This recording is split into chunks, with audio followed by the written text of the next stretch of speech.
ইতিমধ্যেই কনকনে শীতের পরিস্থিতি তৈরি হয়েছে বাংলায়। দক্ষিণবঙ্গের তাপমাত্রা ইতিমধ্যেই 10 ডিগ্রি সেলসিয়াসের আশেপাশে পৌঁছে গিয়েছে। পশ্চিমের জেলাগুলিতে তাপমাত্রা 10 ডিগ্রি সেলসিয়াসের কাছে, গাঙ্গেয় বঙ্গের জেলাগুলির তাপমাত্রা 12 থেকে 13 ডিগ্রি সেলসিয়াসের কাছে। অন্যদিকে উত্তরবঙ্গের তাপমাত্রা 5 ডিগ্রির কাছাকাছি চলে এসছে। ফলে আগামী কয়েকদিন জাঁকিয়ে শীতের পরিস্থিতি তৈরি হবে বলে জানিয়েছে আবহাওয়া দপ্তর। তবে বঙ্গোপসাগরে তৈরি হতে পারে আবারও একটি ঘূর্ণাবর্ত। অন্যদিকে এই সময়ে একাধিক পশ্চিমী ঝঞ্ঝা তৈরি হয়, যার প্রভাবে বৃষ্টির পরিস্থিতি তৈরি হতে পারে বাংলায়। সেক্ষেত্রে আপনারা দেখতে পাচ্ছেন আগামীকাল সকালের দিকে কিন্তু আংশিক মেঘলা থাকতে চলেছে গাঙ্গেয় বঙ্গের জেলাগুলির আকাশ, সেই সঙ্গে কিন্তু হালকা কুয়াশা থাকবে। অন্যদিকে আপনার দার্জিলিং কালিম্পংয়ের ক্ষেত্রেও কিন্তু সকালের দিকে হালকা কুয়াশা থাকবে। তবে সেভাবে আপাতত ভারী কুয়াশার কোনো সম্ভাবনা নেই। অন্যদিকে বাংলাদেশ এবং ত্রিপুরার ক্ষেত্রেও মোটামুটি সর্বনিম্ন তাপমাত্রা বেশ খানিকটা নেমে গিয়েছে।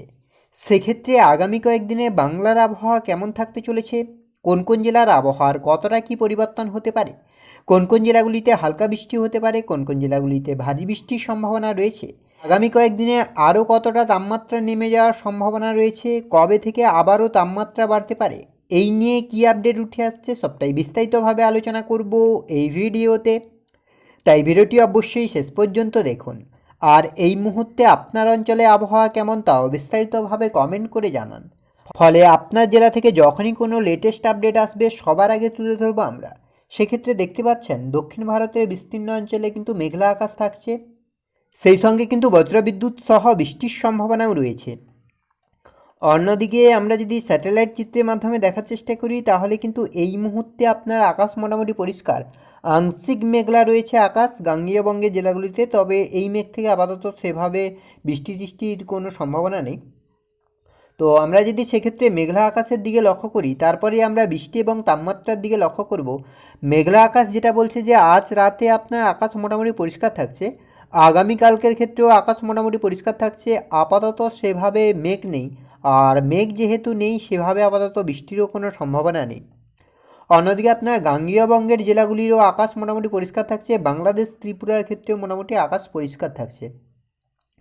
দুপুরের দিকে যদি আমরা লক্ষ্য করি দুপুরের ক্ষেত্রেও মোটামুটি আকাশ পরিষ্কার, আপাতত সেভাবে কোথাও মেঘ নেই। রবিবার 17 তারিখ সেক্ষেত্রেও আপনার মোটামুটি আকাশ পরিষ্কার থাকছে, আপাতত কোথাও সেভাবে বৃষ্টির কোনো সম্ভাবনা তৈরি হচ্ছে না। দুপুরের দিকেও প্রায় একই পরিস্থিতি। সোমবার 18 তারিখ সেক্ষেত্রেও আপনার আকাশ মোটামুটি পরিষ্কার থাকছে, তবে বিকেল থেকেই আংশিক মেঘলা হচ্ছে আকাশ। 19 তারিখের ক্ষেত্রে এই মেঘটা আরও বাড়ছে।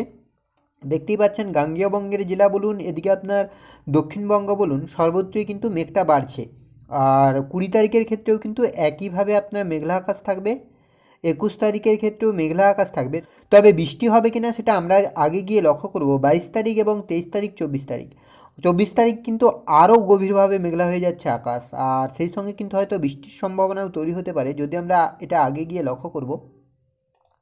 তো এবার যদি আমরা একটু তাপমাত্রার দিকে লক্ষ্য করি যে তাপমাত্রা কতটা কী পরিবর্তন, তাহলে কিন্তু তাপমাত্রা আপাতত বড় একটা পরিবর্তন লক্ষ্য করা যাচ্ছে। ইতিমধ্যেই কিন্তু জাঁকিয়ে শীতের পরিস্থিতি তৈরি হয়েছে। তাপমাত্রা আগামীকাল যেটা থাকবে আপনার সকালের দিকে 13 ডিগ্রি, দুপুরের দিকে আপনার 23-24 ডিগ্রি এবং বিকেলের দিকে আপনার থাকবে 18 ডিগ্রি।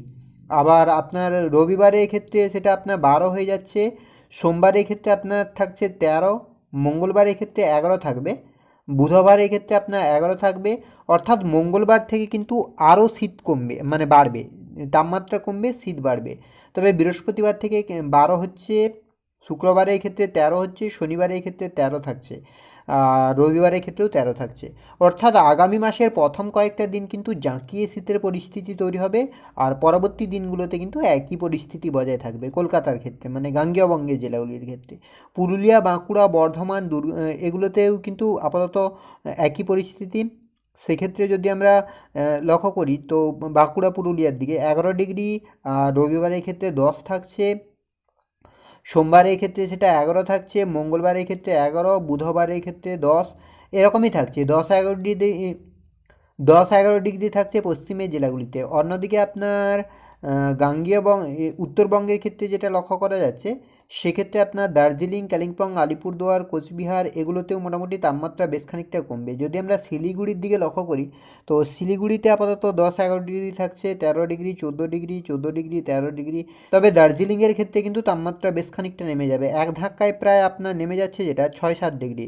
আগামীকাল আপনার 7 থাকবে, রবিবারের ক্ষেত্রে 7, সোমবারের ক্ষেত্রে 7, মঙ্গলবারের ক্ষেত্রে 8, 6, আর বুধবারের ক্ষেত্রে 9। অর্থাৎ দার্জিলিংয়ের তাপমাত্রা কিন্তু 6-7 ডিগ্রি সেলসিয়াসের আশেপাশে নেমে যাবে, যার জেরে কিন্তু একটা জাঁকিয়ে শীতের পরিস্থিতি তৈরি হবে। এবার যদি আমরা একটু বৃষ্টির দিকে লক্ষ্য করি, যে বৃষ্টির কোনো সম্ভাবনা তৈরি হচ্ছে না, বৃষ্টির কোনো সম্ভাবনা তৈরি হচ্ছে কি না, কেননা আপনার 24 তারিখের দিকে কিন্তু একটা ভালো মেঘলা, গভীরভাবে মেঘলা হয়ে যাচ্ছে আকাশ। তো সেক্ষেত্রে আজ আপনার তো বৃষ্টি হচ্ছে না, আগামীকালকের ক্ষেত্রেও আপাতত দুই বঙ্গের কোথাও বৃষ্টি নেই, আকাশ মোটামুটি পরিষ্কার থাকছে। শুক্রবার, রবিবার আপনার 17 তারিখের ক্ষেত্রেও বৃষ্টি নেই, সোমবার আপনার 18 তারিখ, সেক্ষেত্রেও আপনার আপাতত সেভাবে বৃষ্টি নেই। 19 তারিখ মঙ্গলবারের ক্ষেত্রেও বৃষ্টি নেই, 20 তারিখ বুধবারের ক্ষেত্রেও বৃষ্টি নেই। বৃহস্পতিবারের ক্ষেত্রেও প্রায় একই পরিস্থিতি, আপাতত কোথাও বৃষ্টি নেই। শুক্রবারের ক্ষেত্রেও বৃষ্টি নেই, শনিবারের ক্ষেত্রেও আপনার সেভাবে আপাতত বৃষ্টি নেই। তবে রবিবারের দিকে যদি আমরা লক্ষ্য করি, রবিবারের ক্ষেত্রেও কিন্তু সেভাবে বৃষ্টি নেই, তবে একটি ঘূর্ণাবর্তের পরিস্থিতি তৈরি হচ্ছে, হয়তো বিক্ষিপ্তভাবে হালকা বৃষ্টি হতে পারে। তো এই ছিল এই মুহূর্তের আবহাওয়ার আপডেট। পরবর্তী আপডেট পাওয়ার জন্য অবশ্যই আমাদের চ্যানেলটিকে সাবস্ক্রাইব করে আমাদের সঙ্গে থাকুন।